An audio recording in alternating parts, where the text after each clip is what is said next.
Assalamualaikum warahmatullahi wabarakatuh. Selamat pagi teman-teman semua.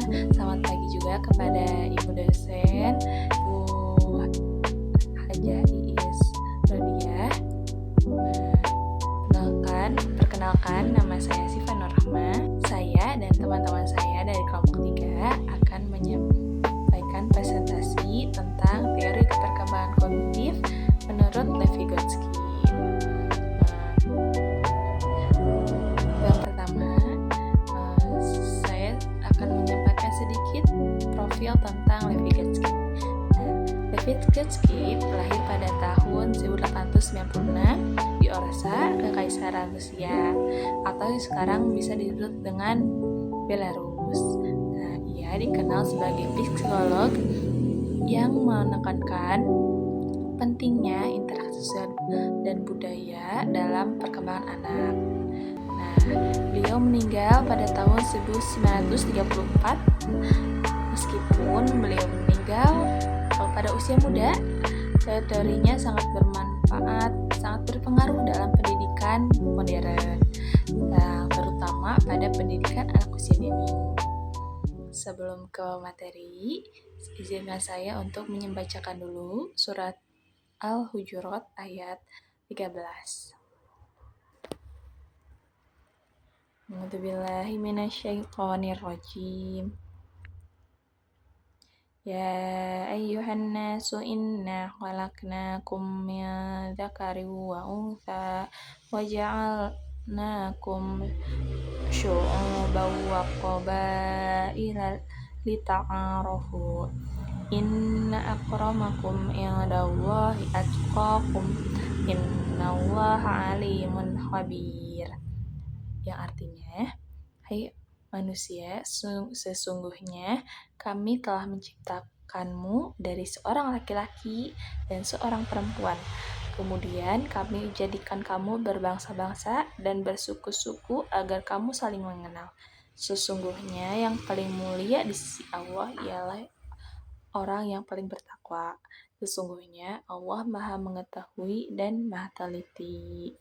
Lalu kita masuk ke pembahasan. Selanjutnya, saya akan menjelaskan tentang konstruktivisme sosial.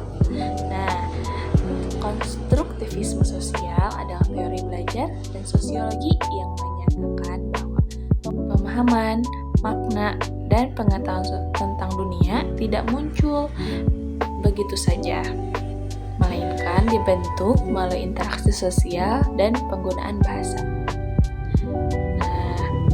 Prinsip utama konstruktivisme sosial itu ada beberapa pilar penting. Yang pertama, pengetahuan adalah konstruksi sosial.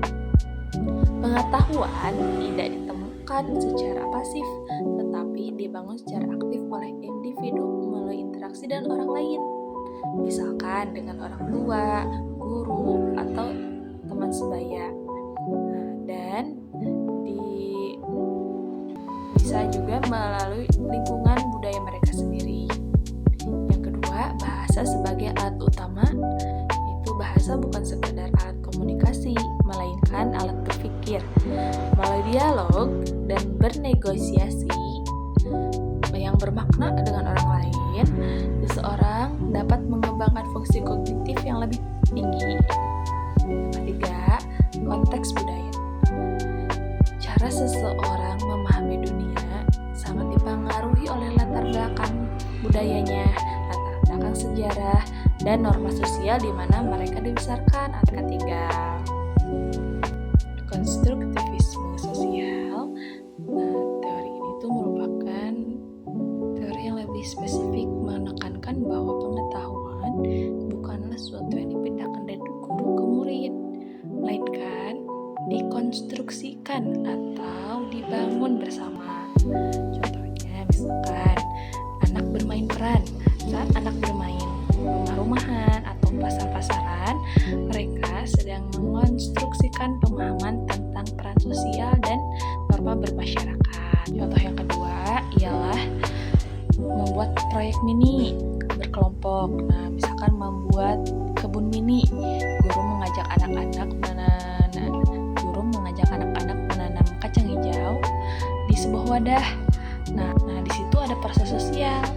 Anak-anak berdiskusi siapa yang bertugas menyiram, siapa yang memberi label misalkan, dan bisa mengamati bersama bagaimana tunas tersebut tumbuh.